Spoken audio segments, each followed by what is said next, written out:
5장 가을. 나이가 들면 두 가지 장점이 있다.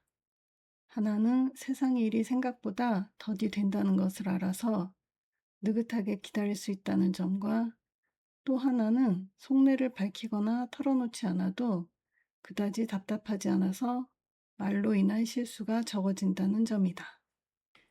입추부터 가을이라고 하지만 그건 가을이 이제 발치의 당도에 있다는 것이고, 실질적으로는 처서로서 여름이 끝이 나고 가을이 시작된다. 먹장구름이 잔뜩 깔려있는 하늘에 번개가 치고 있으면 비가 내리는 중이거나 곧 비가 내리치기 직전 상황이다. 그러다가 비가 올 만큼 다 오고 나면 하늘이 맑게 갠다. 그러면 풀들이 부쩍부쩍 자라나고 나무들이 가지를 뻗어가며 잎사귀를 새롭게 만들어 단다. 이로써 새로운 세상이 열리는 것이다. 따라서 비구름 속에 번개치는 형상의 둥쾌는 조짐을 의미한다. 조짐은 어떤 일이 즉각 이루어진다는 의미가 당연히 아니다. 땅구죽 밑에서 싹이 움트는 것을 뜻한다.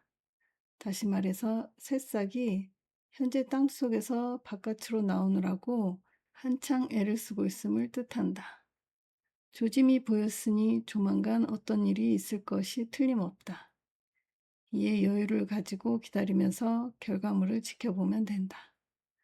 이렇듯 모든 일은 그에 앞서 조짐이 있으며, 또 지금 생겨난 일은 나중 일의 조짐이 된다. 외롭다는 것은 연애의 조짐이고, 연애는 결혼의 조짐이고, 결혼은 출산의 조짐인 시기다. 그러니 어떤 일도 그 자체로서 끝나거나 완성되는 것이 아니라 나중 일의 조짐이 된다. 이를 불가에선 인과라고 한다. 따라서 알곡을 만들어내는 벽꽃이 피고 있다는 말은 그해 가을의 결실은 사실 그맘때 벽꽃이 피는 때에 모두 결정된다는 뜻이다. 세상의 모든 것은 처서에 그의 결실이 어떠하리라는 조짐을 보여준다. 처서는 한여름 무더위가 이제 서서히 멈추기 시작한다는 뜻이다. 처서로부터 모든 기운이 음으로 돌아서기에 처서가 중요하다. 가을은 결실을 보는 계절이고 겨울은 이제 끝이 났으니 해체되는 뒷정리 기간이다. 그렇기에 가을의 상황을 예측할 수 있는 시기는 바로 처서인 것이다. 세상의 모든 것은 열과 습을 통해 생겨나고 자라고 또 이루어진다. 이루어지고 나면 거둬들이고 사라지는 법이다. 그것이 끝나면 또 새롭게 시작하는 것이고, 이런 과정을 설명하는 것이 오은 육기에서 육기이다. 가장 추운 1월의 대안으로부터 만물이 소생의 기미를 보이고, 3월에 춘분이 되면 만물이 자라기 시작하며, 5월에 소만이 되면 뻗어나가다가 7월 하순에 처서로서 자라야 할 것은 다 자라나 성장을 멈추게 된다. 다 자랐으니 이제 후손을 남기거나 열매를 맺거나 해서 무언가를 남겨야 하는 때가 된 것이다. 자라는 것이 아니라 또 다른 무엇으로 변화하는 것으로 7월의 대서로부터 9월의 추분까지 벼가 알곡을 만들어내는 것이 그 예이다. 처서는 새로운 일을 시작하는 때가 아니다.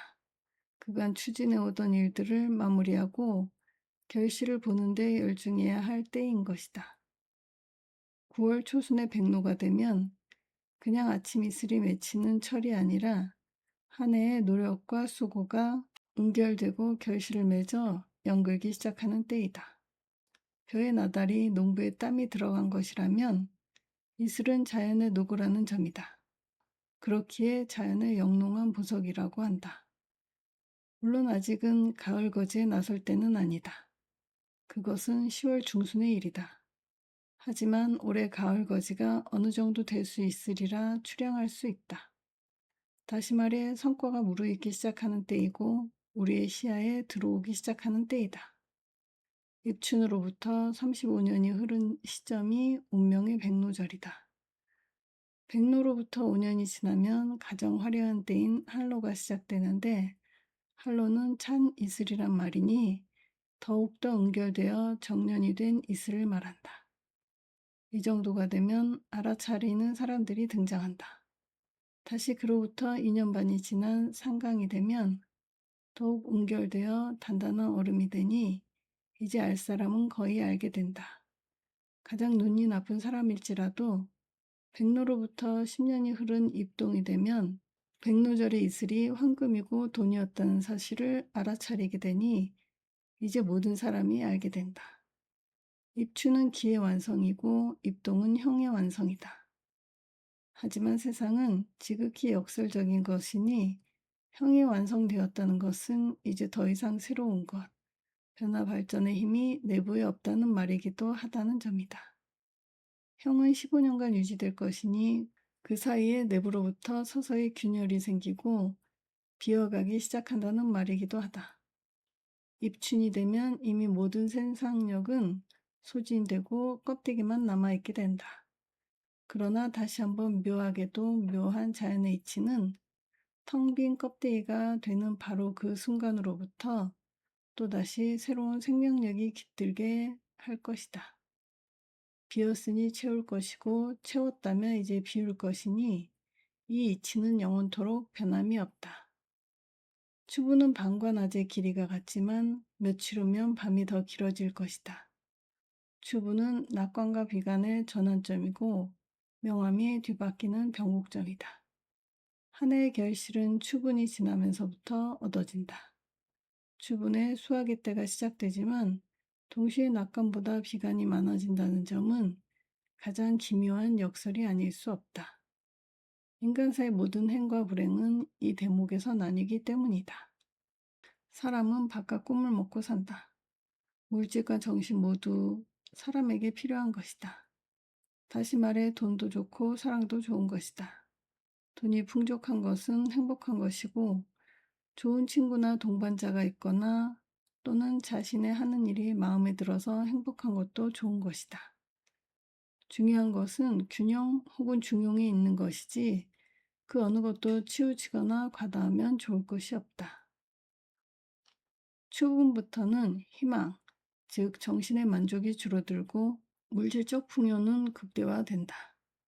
추분으로부터 한 달이 지나 10월 하순에 가서 제 아무리 풍족한 알곡을 거둬들여도 정신의 만족감은 급격하게 줄어든다. 풍족한 수확을 앞에 두고 정신의 불만족을 느끼는 것이다. 겨우 이게 고작이냐 하면서 툴툴거린다.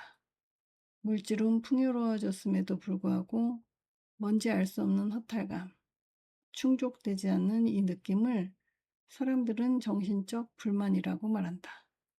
남들이 보기에 성공하였음에도 불구하고 허전한 사람, 남들 보기에 좋은 가정을 꾸려서 자녀들을 잘 장성시켰음에도 불구하고 허전한 사람 등은 물질적 불만이 아니라 정신적인 불만인 것이다. 오랫동안 목표를 정하고 노력해서 마침내 성취를 했음에도 불구하고 정작 성취한 사람들이 알 수 없는 이유로 불안해하고 허전해하는 것은 바로 이것 때문이다. 이 모두 더 이상 희망이 없거나 희망이 줄어들고 있기 때문이니 이는 추분으로부터 시작된다. 희망도 있고 의욕도 가득하며 동시에 물질도 그런대로 좋은 때는 하지로부터 추분에 이르는 시기이다. 즉 빛이 가장 긴 6월 23일의 하지가 되면 희망과 의욕은 절정에 도달하고 동시에 그런대로 먹을 것도 풍부해서 좋은 계절이다. 운이란 자연의 변화, 즉 계절의 변화에 지나지 않는다. 다만 사람마다 운의 때, 즉 계절이 다를 뿐이다. 지금 이 순간에도 누군가는 한겨울인가 하면 반대로 어떤 이는 하지를 막 지나고 있으니 저마다 다를 뿐이다. 한로와 상강 사이는 농부에게는 이때야말로 봄부터 기울여온 노력의 결실을 보는 추수의 계절이다. 산천 경계 구경 다녀도 좋고 그간의 결실을 보니 좋은 때인 것이다. 그런데 한로와 상강 사이에 어느 누가 벽실을 뿌린다고 한다면 모두가 생뚱맞게 여길 것이다. 겨울에 다 얼어 죽을 것이기 때문이다. 한로에 어떤 새로운 일을 시작했다가 손해를 보거나 아니면 골치 아파서 대설 무렵에 정리했다면 그건 사실 아주 다행한 일이다. 서로 할로에 새로운 일을 벌였다 해도 잘 안 되면 그것으로 그만두는 것이 좋다. 적지 않은 손해와 피해를 보더라도 거기에서 그치는 것이 좋다는 말이다. 누구나 일생에서 가장 화려한 할로의 때를 맞이하면 본인만이 아니라 주변에서 바람을 불어넣는다. 물론 헛바람이다. 인생의 흐름에 있어 할로는 가장 우아하고 화려한 때이다. 그렇기에 경솔하기 쉽다. 이는 누구나 그렇다. 처음엔 가벼운 마음으로 시작했다가 어느새 무겁고 벅찬 일이 된다. 그러니 아예 손을 대지 말아야 할 일이다. 할로에는 그냥 10월의 경치나 실컷 즐기고 놀러 다니거나 아니면 그간의 경영이 가져온 결실을 열심히 수확하면 될 일이다. 상강에서 입동 전까지 5일간을 칩중함부라에서 한 해살이 벌레들은 다 없어지고 여러 해살이 벌레들은 겨울을 나기 위해 땅속으로 숨게 된다. 죽을 놈은 죽고 더 살 놈은 숨는 것이니 이에 11월 초가 되면 어지간한 벌레들은 찾아볼 수 없게 된다. 죽음을 앞둔 이가 일생을 회고해 보듯 우리 또한 한 해를 되돌아보는 때가 눈앞에 있는 셈이다. 모든 생명은 본질적으로 한 해살이라는 것을 알고 나면 진정으로 그러하다. 되돌아본다는 것은 바깥이 아니라 속으로 시선을 향하는 것과 맥락이 통한다. 모든 기억은 우리 속에 있는 것이고 그 기억의 장면들을 다시 눈앞에 떠올리는 작업이 회고인 것이다.